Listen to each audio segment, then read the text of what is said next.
Hello great മീഡിയസിലേക്ക് സ്വാഗതം. ലോക chapter 1 Chandra ആദ്യ ദിനത്തെ കളക്ഷൻ അത് കഴിയുമ്പോൾ ഒരു കാര്യമേ പറയാനുള്ളൂ. ബോക്സ് ഓഫീസ് തീയിട്ടാണ് ഈ ഒരു സിനിമയുടെ തുടക്കമെന്ന് തന്നെ പറയാം. ഇന്നത്തെ കളക്ഷൻ അഗ്നിപർവ്വതം എന്ന് തന്നെ പറയാം. ഓണം വിന്നറാകാൻ പോകുന്നു. 1,00,000-ഓളം ടിക്കറ്റ് ആണ് ആദ്യ ദിനം വിറ്റുപോയിരിക്കുന്നത്. 1,00,000 1,40,000 മുകളിലുള്ള ടിക്കറ്റുകളാണ് ആദ്യ ദിനം വിറ്റുപോയിരിക്കുന്നത്. ഫൈനലായിട്ട് ട്രാക്കേഴ്സ് മുഖാന്തരം വന്ന കണക്കുകൾ പ്രകാരം 1,150 ഷോകളിൽ നിന്ന് മൊത്തം നേടിയിരിക്കുന്നത് 2,30,00,000 രൂപയോളം. അതായത് സിനിമ 3 കോടി കേരള ബോക്സ് ഓഫീസിൽ നിന്ന് തൂക്കിയിരിക്കുന്നു എന്ന് പറയാം. ആദ്യ ദിനം വെച്ച് നോക്കുമ്പോൾ ഗ്രോത്ത് ഏകദേശം 99% എന്നുള്ളതാണ് ലോക പറയാനുള്ളത്.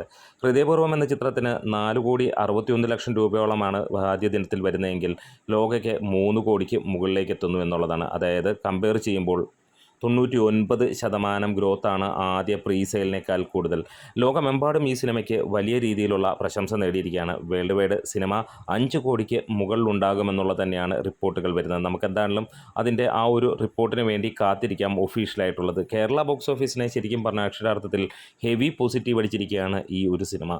ഇന്ന് ഇറങ്ങിയ സിനിമകളിൽ ഏറ്റവും നമ്പർ 1 ആയിരിക്കുന്നതും ലോക തന്നെയാണ്. ലോക കണ്ടിറങ്ങുന്ന പ്രേക്ഷകർ വീണ്ടും കാണാനുള്ള ആ ഒരു രീതി നമുക്ക് കാണുന്നു. അതായത് ഇത്ര നാളായിട്ട് മലയാളത്തിൽ ഇത്ര ഗംഭീരമായിട്ടുള്ള സിനിമ കണ്ടിട്ടില്ല എന്നുള്ളത് തന്നെയാണ്. പ്രത്യേകിച്ച് കല്യാണി പ്രിയദർശൻ്റെ അഭിനയം തന്നെയാണ് ഹൈലൈറ്റായി അവർ പറയുന്നതും. എന്തായാലും ദുൽഖറിൻ്റെ ഈ ഒരു സംരംഭം അതിഗംഭീരമായിരിക്കുന്നു. മലയാളത്തിൻ്റെ ആദ്യത്തെ ഒരു പാൻ ഇന്ത്യൻ അല്ലെങ്കിൽ ഒരു ഇൻ്റർനാഷണൽ ബ്രാൻഡ് എന്ന് തന്നെ നമുക്കിതിനെ പറയാൻ കഴിയും. കേരളത്തിന് പുറത്തും സിനിമയ്ക്ക് ഗംഭീരമായിട്ടുള്ള പ്രതികരണം തന്നെയാണ്. ഇന്ത്യയിൽ ആദ്യമായിട്ടാണ് മലയാള സിനിമയ്ക്ക് ഇത്രത്തോളം ഗംഭീരമായ അഭിപ്രായം തരുന്നത്. ചാനൽ ഇഷ്ടമായെങ്കിൽ സപ്പോർട്ട് ചെയ്ത് തരണം ഗ്രേറ്റ് മീഡിയാസ്.